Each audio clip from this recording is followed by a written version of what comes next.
జగన్ పరామర్శలంటేనే జనం ఎందుకు భయపడిపోతున్నారు? ఎక్స్-సీఎంతో పాటు ఆ పార్టీ నేతల అరాచకాలను జస్ట్ 2 మినిట్స్లో కంట్రోల్ చేసే కెపాసిటీ ఉన్న ముఖ్యమంత్రి చంద్రబాబుకు అడ్డొస్తున్నదేంటి? మీటింగ్ అంటే ముందు తాగించి తరలించడం తాడేపల్లి ప్యాలెస్ నైజంగా మార్చేసుకుందా? గంజాయి బ్యాచ్ని జగన్ రెడ్డి జెన్జీ బ్యాచ్ అని చెప్పుకోవడాన్ని కూటమి సర్కారు ఎలా నిరోధించబోతోంది? డిఎస్సీపై వైసీపీ నేతల కారు కోతలకు అడ్డుకట్ట వేసేలా మినిస్టర్లకు ఎన్సీబీ ఉపదేశించిన మంత్రమేంటి? సహచర మంత్రులకు చంద్రబాబు చెప్పిన ఆ 3 గుడ్ న్యూస్లేంటి? రాబోయే స్థానిక సమరంలో విక్టరీ కొట్టేలా కూటమి మంత్రులకు మినిస్టర్ లోకేష్ చెప్పిన కుమ్ముడు సీక్రెట్స్ ఏంటి?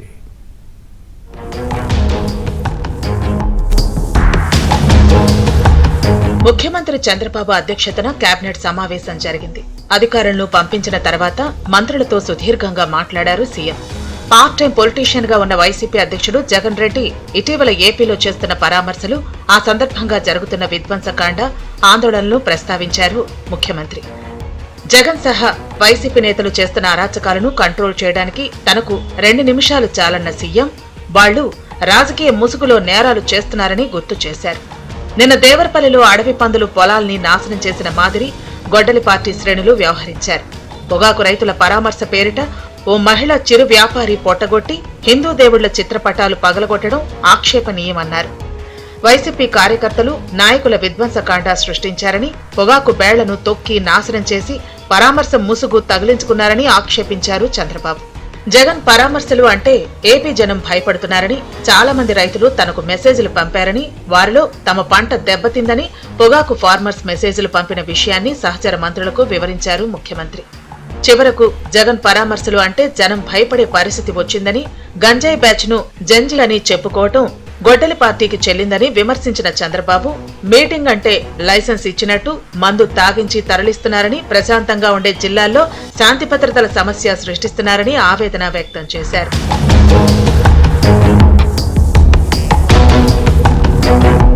ఎంతో పద్ధతిగా నియమనిష్టలతో అక్రమాలకు ఎక్కడా ఆస్కారం ఇవ్వకుండా చేపట్టిన మెగా డిఎస్సీపై వైసీపీ నేతలు చేస్తున్న డ్రామాలు, యాగిని ప్రజలంతా గమనిస్తున్నారని, ఇప్పటికే డిఎస్సీపై మనం అన్ని విషయాలు ప్రజలకు వివరించామన్నారు. డిఎస్సీని పారదర్శకంగా నిర్వహించామనే అసూయతోనే జగన్ కుట్రలు పన్నుతున్నారు. వైసీపీ నేతలు వేసిన కేసులను న్యాయస్థానాలు కొట్టేసి చివాట్లు పెడుతున్నా బుద్ధి మార్చుకోవట్లేదన్నారు సీఎం. డిఎస్సీలో అక్రమాలంటూ ఏడాది తర్వాత ధర్నాలు చేయటమేంటి? పైగా వారి ధర్నాల్లో ఎక్కడా నిరుద్యోగులు కానీ జంజీ ఎవరూ లేరని, ఉన్నదంతా వైసీపీ కార్యకర్తలే అని, ఈ ఇష్యూలో మినిస్టర్లు బాధ్యతగా వ్యవహరించాలని, ఎక్కడికక్కడ తిప్పికొట్టాల్సిన బాధ్యత మంత్రులదే అని కర్తవ్య బోధ చేశారు. జగన్ సహా వైసీపీ నేతలకు రిజర్వేషన్ల గురించి తెలియదని, డిఎస్సీలో హారిజంటల్, వర్టికల్ రిజర్వేషన్ల గురించి వాళ్లకు, ప్రజలకు సవివరంగా తెలియజేయాలని చెప్పారు సీఎం చంద్రబాబు. పాలనలో ఉన్నప్పుడు దిశ పేరుతో చట్టం చేశామని జబ్బలు చరుచుకుంటున్న జగన్ రెడ్డి అండ్ బ్యాచ్ అసలు చట్ట రూపమే దాల్చలేదని, దిశ చట్టమని పంపితే కేంద్రం అడ్డంగా తిరస్కరించి వెనక్కు పంపిన విషయాన్ని గుర్తు చేశారు CM Chandrababu. At the same time Disha police స్టేషన్లు, వాహనాల కొనుగోలు అని చెప్పి నానా హడావిడి చేసిన సంగతిని ప్రస్తావించారు. ఈ నెల 17 నుంచి ఏపీ అసెంబ్లీ సమావేశాలు ఉంటాయని సహచర మంత్రులకు వివరించారు సీఎం చంద్రబాబు. ఈ నెల 20 వరకు శాసనసభ ఉంటుందని, సమావేశాల ఎజెండా తర్వాత ఖరారు చేద్దామన్నారు. అటు అగ్రిగోల్డ్ అంశంపైన కేబినెట్ లో సుదీర్ఘ చర్చ జరిగింది. ఈ వ్యవహారంలో కేబినెట్ సబ్ కమిటీ చాలా జాగ్రత్తగా వ్యవహరించాలని సూచించిన సీఎం, అగ్రిగోల్డ్ బాధితులు 11 రాష్ట్రాల్లో ఉన్నారని, సాధ్యమైనంత త్వరగా పరిష్కారం చూపాలని సబ్ కమిటీని ఆదేశించారు చంద్రబాబు. ఇప్పటికే 15 ఏళ్లు పూర్తయిందని గుర్తు చేసిన సీఎం, అగ్రిగోల్డ్ భూములు వేలం వేస్తే సరైన ధర వచ్చేలా చూడాలని, అలాగే ఇతర ప్రత్యామ్నాయ మార్గాలు కూడా చూడాలని ఆదేశించారు. ఒక గిరిజన నృత్యానికి గిన్నిస్ రికార్డు రావటమంటే చిన్న విషయం కాదు. మొదటిసారి థింసా డాన్స్ చరిత్ర సృష్టించిందని ప్రధాని నరేంద్ర మోదీ తెగ సంబరపడ్డారని వివరించారు. ఇక భోగాపురం ఎయిర్పోర్టు ప్రారంభోత్సవం ఉత్తరాంధ్ర ప్రజల్లో సెంటిమెంట్ ను తీసుకురావటం వల్ల భావోద్వేగమైన వాతావరణం వచ్చింది. ఆ ప్రాంత ప్రజలంతా భోగాపురాన్ని ఓన్ చేసుకుని సంతోషంగా ఉన్న విషయాన్ని గుర్తు చేశారు. పైగా భోగాపురంలో విమానం ల్యాండింగ్ సముద్రం మీద నుంచి వచ్చేలా ఏర్పాటు చేశారని కితాబిచ్చారు సీఎం చంద్రబాబు.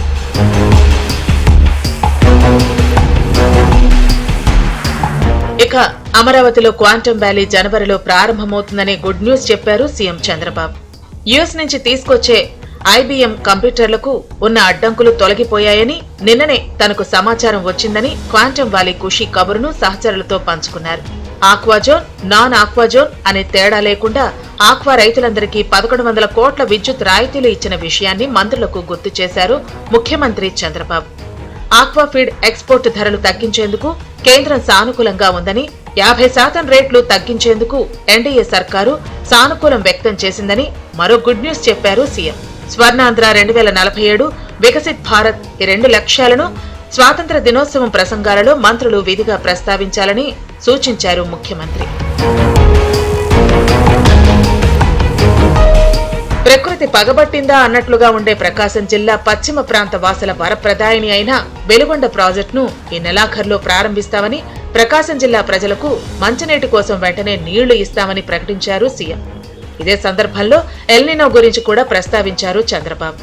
భయంకరమైన వర్షాభావ పరిస్థితులు ఉన్నా కూడా కూటమి ప్రభుత్వం మంచినీళ్లు ఇస్తున్న విషయాన్ని ప్రజలకు తెలియజేయాలన్నారు సీఎం. ఈ నెల 13న రాజధాని సీడ్ యాక్సెస్ రోడ్ను సీఎం చంద్రబాబు ప్రారంభిస్తామని కేబినెట్ భేటీలో ప్రకటించారు మంత్రి నారాయణ. సీడ్ యాక్సెస్ రోడ్లో సీఎం కాన్వాయ్ ప్రయాణించి నేరుగా ఎమ్మెల్యే క్వార్టర్ల వద్దకు వస్తారని, అక్కడ క్వార్టర్స్ తాళాలు ముఖ్యమంత్రికి అందజేస్తామని వివరించారు నారాయణ. ఇదే సందర్భంలో గుడ్ న్యూస్ వెల్లడించారు మినిస్టర్. విజయదశమి నాటికి మంత్రుల క్వార్టర్లు సిద్ధం చేస్తామని వెల్లడించారు నారాయణ. పరామర్శల పేరుతో పులివెందుల ఎమ్మెల్యే జగన్ రెడ్డి విధ్వంసం, అరాచకం సృష్టిస్తున్నారని, 2024 ఎన్నికల్లో చిత్తుగా ఓడిన తర్వాత పరామర్శల పేరుతో సృష్టించిన విధ్వంసాన్ని మీడియాకు వివరించారు హోంమంత్రి అనిత. జగన్ పర్యటనల్లో సృష్టించిన అరాచకాల వీడియోలను ప్రదర్శించారు. తన రాజకీయం కోసం సామాన్యులను, పేదలను గొడ్డల పార్టీ అధ్యక్షుడు ఇబ్బంది పెడుతున్నారని విమర్శించిన అనిత, 2 ఏళ్ల కాలంలో జగన్ చేసిన టూర్తో 3 ప్రాణాలు కోల్పోయారని వెల్లడించారు. కూటమి ప్రభుత్వం ప్రమాణం చేసిన నాటి నుండి తాము చేసింది చెప్పుకోవడానికి పుస్తకాలైనా సరిపోవని, ఏపీలో జరుగుతున్న అభివృద్ధిని జగన్ చూడలేకపోతున్నారని విమర్శించారు.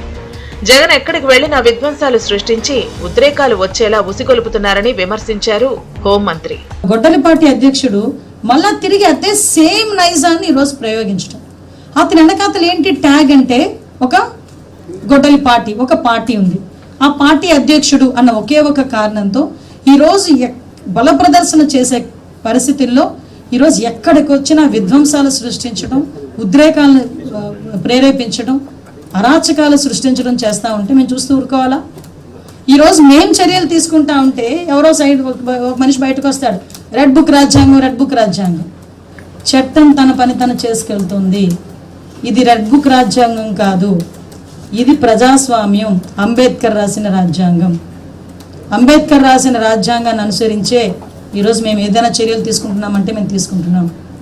దీనికి వాళ్ళకి నచ్చక విద్వేషాలు సృష్టించడం. ఉదయం కేబినెట్ భేటీకి ముందు మంత్రులతో లోకేష్ బ్రేక్ఫాస్ట్ సమావేశం నిర్వహించారు. అనుకున్న సమయానికే స్థానిక సంస్థల ఎన్నికలు జరుగుతాయని, ఇందుకు ఇప్పటి నుంచే సన్నద్ధం కావాలని, మెజార్టీ స్థానాలు కూటమి అభ్యర్థులే విక్టరీ సాధించేలా ప్లాన్ చేసుకోవాలని దిశానిర్దేశం చేశారు లోకేష్. గత ప్రభుత్వ విధ్వంసాన్ని కూటమి ప్రభుత్వం గాడిలో పెట్టిన తీరును బాగా ప్రచారం చేయాలని, ఓ రకంగా ప్రతి ఒక్కరికి తెలియజేయాలన్నారు. ఇందుకోసం ప్రతి ఇంట్లో కనీసం 3 నిమిషాల పాటు ఉండి వివరించాలని దిశానిర్దేశం చేశారు. అలాగే అసెంబ్లీలో చర్చించాల్సిన అంశాలపైన లోకేష్ వద్ద చర్చకు వచ్చింది. ఎల్నినో పరిస్థితులు ప్రజలకు శాసనసభ వేదికగా వివరిద్దామని వారికి వివరించారు మినిస్టర్ లోకేష్. కృష్ణా, గోదావరి పరివాహక ప్రాంతాల్లో సమృద్ధిగా కురుస్తున్న వర్షాల కారణంగా ఏపీలోని జలాశయాల్లోకి వరద రావటం కాస్త ఊరటనిచ్చే అంశమన్న లోకేష్, తొలి ప్రాధాన్యం ప్రజల తాగునీటికే ఇవ్వాలని, ఆ తర్వాత పశుగ్రాసానికి ప్రయారిటీ ఇవ్వాలన్నారు లోకేష్. ప్రజా సమస్యలు చర్చించి పరిష్కార వేదికగా అసెంబ్లీని చేసుకుందామన్నారు లోకేష్.